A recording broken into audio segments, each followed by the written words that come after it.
Governor Kevin Stitt is leading a turnaround in Oklahoma. He's made the state one of the leading producers of jobs in our country and one of the lowest unemployment rates as well. He's empowering parents and making sure that more people are calling Oklahoma home when they're leaving other states. He's in Washington, D.C. for a Supreme Court case that's a big issue in Oklahoma. We're going to talk about that and other issues. Governor, welcome to the Daily Signal. Thank you so much. Such an honor to be with you, and love coming to D.C., and it's just fun getting up here and checking out our nation's capital. Excellent. Well, you said that you are not satisfied with the status quo. You want to make Oklahoma the greatest state in this country. Tell us about your plan for turning around Oklahoma. Absolutely. Well, first off, I come from the private sector. I'd never ran for public office of any kind. I started my company with $1,000 in a computer when I was 27 and grew that over the next 20 years. And so we have today 1,600 employees. So I'd ran a business, and I was looking at my state struggling in 2017 and 18, and I was inspired to run. And I ran to make Oklahoma a top 10 state. So that's the mantra. That's the aspirational goal that I always talk about with my cabinet and also Oklahomans. And we're doing that now. I mean, we literally have the lowest unemployment in our state history right now. We're top 10 in the country. We have the biggest savings account we've ever had in our state history. We're ranked 4th nationally in that. More people are moving into Oklahoma than ever before. We have 40,000 more people in the workforce. I cut taxes for every single Oklahoman in business last year. So people are starting to wake up to the pro-business, pro-freedom policies that we're rolling out in Oklahoma.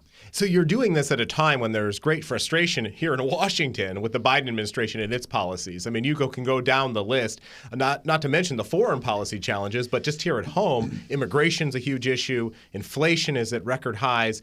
What are some of the policies, you've mentioned some, that you would like other governors to pursue that you have found success? And how do they get to that point where more and more Americans can enjoy the prosperity that Oklahomans are? Well, I love, especially when I'm in D.C., just to bring some Oklahoma common sense to the cabinet secretaries when I meet with President Biden or the Secretary of Energy. And it's really something that's on everybody's mind right now is energy policy. And I'd like to talk about that for a second because Oklahoma, I think, gets it right. We get it. We do it better than any other state because we're an all-of-the-above approach. We've been an energy innovator for over a century now. And we think to have an honest conversation about a transition, you have to talk about where we are today and what are the needs of Americans, right? So we're number 6 in oil production in the U.S. We're number 4 in natural gas. We're so proud of our oil and gas industry. But what people don't realize about our state, we're also number 2 in wind energy production. We've got some of the cleanest water, cleanest air in the country. We're leaning into hydrogen right now. But it doesn't make common sense to us to go out and buy oil from Russia or people, because here's the deal. The demand is the same, right? We still are heating our homes and our businesses. We're driving to work and we're taking our kids to piano lessons or soccer practice. So the demand's the same. So when you choke off supply, when every policy from this administration is to try to hurt supply, and then we're going to make up for that demand by buying from people that don't like us very much, it doesn't make sense to us. Let's meet the needs from the resources we have. And we have resources in America, in the Oklahoma, and in states like North Dakota and Pennsylvania. Let's have honest conversations about moving natural gas with pipelines. It's the safest way to move oil and natural gas. But you have states weaponizing these different EPA rules to try to stop development. And so anyway, that one policy has led Oklahoma to be one of the cheapest electricity costs to the consumer and to businesses. So therefore, we're getting more companies moved to our state. And we need to push back and have some honest conversations to this administration about opening up and meeting the demands of Americans by our own resources. Well, Americans are in a sense, choosing Oklahoma, as you mentioned, the moves, and that's to happen at a time when COVID, I think is particularly significant.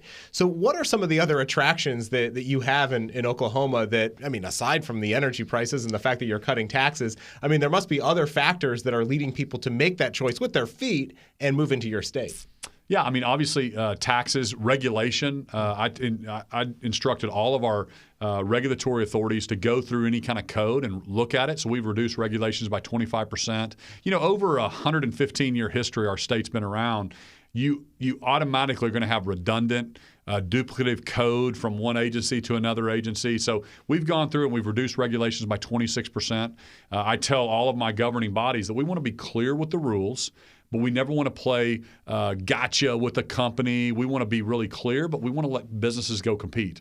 And in Oklahoma, we value businesses. We appreciate capital being invested. We promote and applaud and thank companies for hiring people. I come from the business world. I know how hard it is to put your capital on the line. I wanted to quit my own company 1,000 times as we were struggling, and I was having to mortgage my home, and so we know how difficult it is. So we want to appreciate that. In my job, I'm recruiting companies in because wage growth is going up in my state. I'm recruiting companies with higher medium incomes than where we're at as a state. So we've moved the needle there. I ultimately believe we need more taxpayers, not more taxes, and the economy booming has all boats are going to rise when we get the economy going. And so that's kind of my job as governor. I've been the businessman governor in Oklahoma. Well, congratulations on the success you've had. Shifting to a different topic, which I also think is on the minds of a lot of voters right now, particularly parents, and that's education. We saw during COVID more and more parents paying attention to what's happening in their own kids' education because they saw it firsthand in their own living rooms and through the Zoom calls and other things that were taking place. Now, let me ask you this. There are a number of things that we've seen here in Virginia, nearby in Virginia, with the election of Governor Glenn Youngkin, where parents really catapulted him into the governor's mansion. What are you doing in Oklahoma to empower parents and make sure that they have a seat at the table when it comes to their kids' education? Well, first off, I wholeheartedly have been pushing and trying to get across the finish line just universal school choice and options. We have expanded last year what we call the scholarship bill. So kids with IEPs, meaning they have some kind of learning challenge. We want if a public school cannot meet that need, we want them to be able to take those funds and go to a school that meets their needs. But really, I want that for every kid. And what I mean by that is school choice should not be just for the rich. Just because you have resources, we want every kid in Oklahoma to have the same opportunity. And why would I stand in the way of a kid that's in a failing zip code in a failing school just because they lived in the zip code, right? If this school is not delivering for the parents, or they're teaching what parents don't want, or they are not getting the kid college ready or career ready, why are we standing in the way? Let's fund the student, not the system, right? We say that in Oklahoma. So let's let that parent choose what's the best option for them. It's not going to defund our public schools. I actually invested more in education than any other previous governor. I'm going to continue to double down on that. I know that's our future. But you can't micromanage every single classroom and every single book and you can try to and you can think you can, but just inject some competition, right, into the system. And that would solve all the problems, allowing us to choose where best fits our kids' need. Because there's not a one-size-fits-all. We know that. I've got 6 kids. Not all of my kids learn the same way. I've got a kid that's dyslexic, and I've got this kid that needs this. Our kids don't all go to the same schools. And I want that for every single parent. Well, another issue that's on the minds of parents is women's sports and girls' sports. And you signed a bill in March called the Save Women's Sports Act. Tell us what that does and why it was important for you to take that action. Yeah, well, first off, it was my honor to sign that. It's called Save Women in Sports Bill. And I got interviewed by the Washington Post right after I signed it. And they said, Governor, you signed this controversial bill called Save Women in Sports. And I said, well, first off, it's not very controversial in Oklahoma. It's common sense in our state. Basically, we want to protect girls' sports. I'm not going to let a biological boy play in a girls' sports and take away a scholarship or their ability to win and compete. I had University of Oklahoma track athletes, these young women that are competing. I had one young lady that came to the press conference that was saying, thank you, Governor, because I work at Northrop Grumman, because I graduated from OU. The reason I came to OU was because of a scholarship. And I can't imagine losing my scholarship to a biological male. So I met 14-year-old girls that are the swimmers and soccer players and volleyball players trying to compete, and they said it would not be fair to compete in weightlifting against a biological male. And so anyway, it's common sense to us, and I was glad to get that across the finish line. So it wasn't against any one person. It was really to protect girls' sports. That's absolutely right. Let me ask you a couple of final questions here. One on the issue of crime and illegal immigration. You're not too far from the border. How has that issue impacted Oklahoma? and particularly as you look forward to the Biden administration wanting to end Title 42 and have an even bigger influx to the already record number of illegal immigrants coming in this country? Yeah, again, it's common sense to us, everybody in Oklahoma, everybody in Texas. I've been down to the border with Governor Abbott. I've looked at it. We have to change a couple policies. Number one is remain in Mexico. President Trump had that. Day one, this president canceled it. And basically all it said was if you're going to seek asylum into the U.S., then here's your court date, but you've got to remain in Mexico until that court date comes out. What Biden changed would make all the difference by going back to the Trump policies. He said, yeah, come on and use all the resources. Welcome to the United States. Get on every social program there is. We don't even know who you are, but here and show back up 2 years from now to your court date. Okay? So that's creating this mass migration. Until we change that, we're not going to be able to stop the mass migration that's coming. So we got to change that.